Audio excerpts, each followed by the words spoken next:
لیکن میرے آقا دو عالم صلی اللہ علیہ وآلہ وسلم نے پھر ارشاد فرمایا کہ جب بندے کا دل کرے کہ میں اپنے خالق سے باتیں کروں، جب بندے کا دل کرے کہ میں اپنے مالک سے باتیں کروں، جب بندے کا دل کرے کہ میں اپنے رب سے باتیں کروں، تو پھر میرے آقا نے فرمایا کہ وہ بندہ قرآن کھولے اور اس کی تلاوت کرے، وہ ایسے ہی ہے کہ جیسے بندہ اپنے رب سے باتیں کر رہا ہے۔ قرآن تو آج بھی وہ تاثیر رکھتا ہے،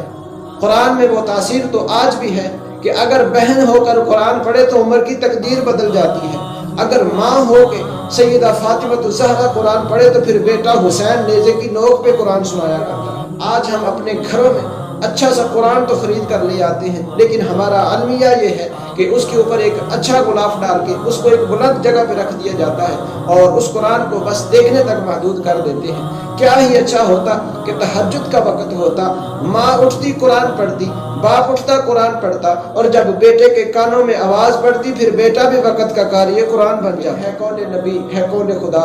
فرمان نہ بدلا جائے گا، بدلے گا زمانہ لاکھ مگر قرآن نہ بدلا جائے گا۔ یہ قرآن تو آج بھی وہ تاثیر رکھتا ہے کہ جب پڑھنے والے کے دل کو سکون ملے اور پڑھنے والا اس کو پڑھ رہا ہوتا ہے، میرا رب اس کے دل کو نور سے بھر رہا ہے۔ ایک وقت تھا کہ ایک دور میں ایک شخص تھا اور وہ دیہات میں رہا کرتا تھا اور سیدھا سادہ سا تھا، وہ اتنا چلاک اور ہوشیار نہ تھا، لیکن قرآن کی تلاوت نہیں کر سکتا تھا۔ میرے آقا دو عالم صلی اللہ علیہ وسلم کے فرامین اس نے سن رکھے تھے کہ اس قرآن کو دیکھنا بھی عبادت ہے، اس قرآن کو پڑھنا بھی عبادت ہے، اور اس قرآن کو چھونا بھی عبادت ہے، اور اس قرآن کو پڑھنا اور سننا اور دیکھنا عبادت میں مشغول ہوتا ہے۔ اور اس شخص نے جب اتنی باتیں سنی تو اس کے دل میں خیال آیا کہ میں نے بچپن میں قرآن سیکھا تو نہیں، لیکن آج میرا دل کرتا ہے کہ میں اپنے رب سے باتیں کروں۔ تہجد کا وقت ہوا، وہ شخص اٹھا اور مسجد میں چلا گیا۔ جب نماز کے بعد اس نے دیکھا کہ چھوٹے چھوٹے بچے جو ہیں وہ قرآن لے کر بیٹھ گئے ہیں اور تلاوت قرآن پاک کر رہے ہیں، اور اس کے دل میں خیال آیا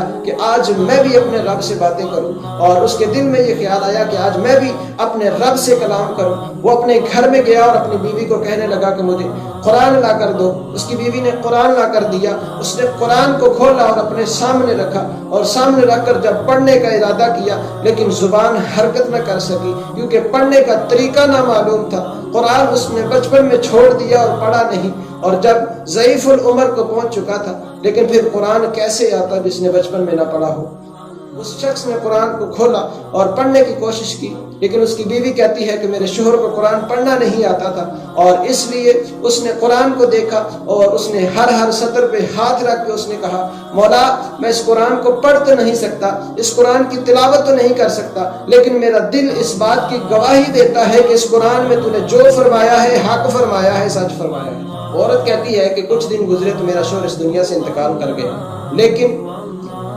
کچھ وقت کے بعد اس قبرستان میں ایک شخص کو دفن کرنے کے لیے اس کی قبر کی کھدائی ہو رہی تھی کہ ساتھ ہی میرے شوہر کی قبر تھی، اور جب میرے شوہر کی قبر کو تھوڑا سا جھٹکا لگا اور اس کی قبر جو ہے وہ کشادہ ہو، لوگوں نے جھانک کر دیکھا تو اس کے اندر پھول پڑے ہوئے تھے اور پھولوں کی مہک بھی آ رہی تھی، اور لوگ بڑے حیران ہوئے کہ یہ بندہ دنیا میں کیا کام کرتا تھا کہ آج اس کی قبر کو جنت کے باغوں میں سے باغ بنا۔ لوگوں نے کہا کہ اس کے گھر کو تلاش کیا جائے۔ جب گھر کو تلاش کیا گیا تو اس کی بیوی گھر سے ملی اور وہ کہنے لگی، لوگوں نے کہا کہ تیرے گھر والے ایسے کیا کام کرتے تھے کہ جو اللہ نے اس کی قبر کو یہ مقام بخشا ہے کہ اس کی قبر میں پھولوں کے انبار لگا دیے ہیں اور مہک سے تیرے گھر والے کی قبر مہک رہی ہے۔ کہتی ہے کہ کچھ لمبی چوڑی باتیں تو مجھے معلوم نہیں، ہاں اتنا جانتی ہوں کہ ایک دن شوہر گھر آیا اور آ کر اس نے قرآن کھولا، لیکن پڑھ نہیں سکتا تھا اور پڑھنا جانتا نہیں تھا، لیکن اس نے ہر سطر پہ انگلی رکھ کے کہا کہ مولا میرا دل اس بات کی گواہی دیتا ہے، میں پڑھ تو نہیں سکتا لیکن میں یہ اعلان کرتا ہوں کہ تو نے اس قرآن میں